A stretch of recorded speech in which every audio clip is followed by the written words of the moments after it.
In this video, we're going to be talking about the menstrual cycle and how that is going to affect your energy levels, your workouts, and your mood, and what foods you should be eating. So it is going to be a little into depth, but I'm going to keep it as short and sweet as possible. So to start out with, we have menstruation. So that's going to be typically days 1 through 7, depending on your cycle. And within this phase, what is going on?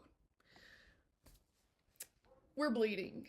So resting is going to be super important. This is whenever our estrogen and progesterone levels are going to be super low. So this is like at their lowest. And that means that our energy levels are also going to be pretty low. You want to make sure that you are doing low intensity stuff. So think walking, yoga, breath work, any like pelvic floor breath work would be great during this phase as well. As for nutrition, think iron-rich foods. So red meats, lentils, tofu, things in that nature are going to be pretty beneficial during this phase to make sure that you're not having a drop in iron. So if you feel yourself getting a little bit more dizzy, your skin looks more pale, things like that, definitely look into iron-rich foods, and adding some citrus to those foods can actually help the absorption of the iron. If that doesn't help those symptoms, definitely go to a healthcare provider, get a blood test, see where the levels are, and then go from there. Next, we have the follicular phase. So technically, the follicular phase is going to start on day 1, so with the menstruation. And it's going to go until about day 14. So in this phase, our estrogen levels begin to rise.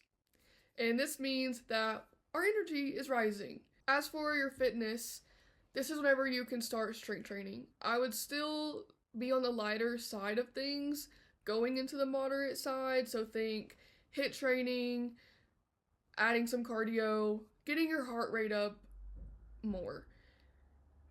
For nutrition, you want energy enhancing foods. So think protein packed foods, think healthy fats, and complex carbs. Next is ovulation.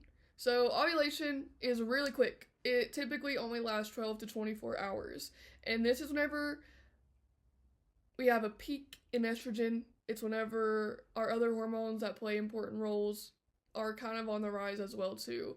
So testosterone is high, and so is your LH hormone, which all play a role in trying to get you pregnant.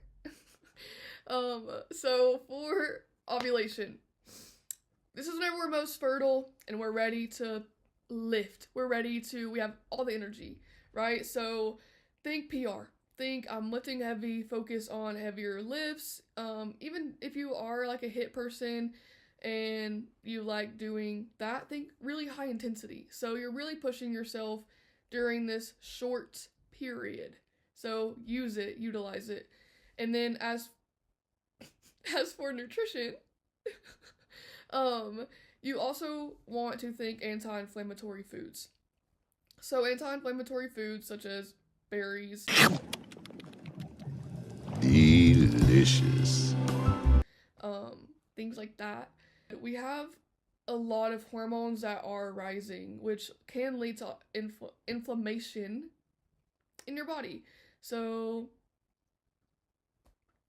eating berries is important. The next phase, the luteal phase. This is going to be from the next day after ovulation until the end of your cycle. This is whenever progesterone is going to increase. So we're increasing progesterone because your body's trying to get pregnant. Your body's trying to have a baby. So with this, your body is rising in progesterone and starting to slowly decrease because it is like a 14-day phase. So at the beginning, the beginning of this phase is going to look a lot different than the ending. So really listening to your body, like I said before, and doing what feels right for you. So in my mind, I recommend starting out with the heavier lifts. So kind of take that energy from ovulation and continue it. Lift heavy, moderate, and then slowly start to inch your way down to low intensity. Because as you get closer to day one, so once you're closer to bleeding, you're typically going to see a rise in your symptoms, so like cramps. You're going to see a rise or a decline in your hormones. So it really just depends on where you're at. For nutrition here, you want to think mood supporting foods. So leafy greens, nuts, seeds, anything with like magnesium in it is going to be super beneficial. And that is all of the phases of the menstrual cycle and how to kind of be aware of what your body is going through and how to support yourself. Because inevitably there are going to be days where you don't feel like doing anything, and it could be because of what your body is experiencing. And going back to the common rant that I always have is women, in my personal experience, and for me as well, I tend to push myself way too hard all the time. Even whenever I am like bleeding and feel like so tired and like I just want to bed rot. Or I just want to take it slow and stretch. I have a really hard time just allowing myself to have those moments because I feel like that is going to hinder my progress. And in the reality of things, that's not true. Women are so different than men. Men are on a 24-hour hormone cycle. They're punching that out. Okay, they literally have the ability to. They live so differently in terms of hormones and how it affects our brains and our bodies. So allowing women to learn more about themselves and give themselves space to honor their bodies, because the last thing that we really want to do is force ourselves working out or force all of these things, and it's basically working against yourself.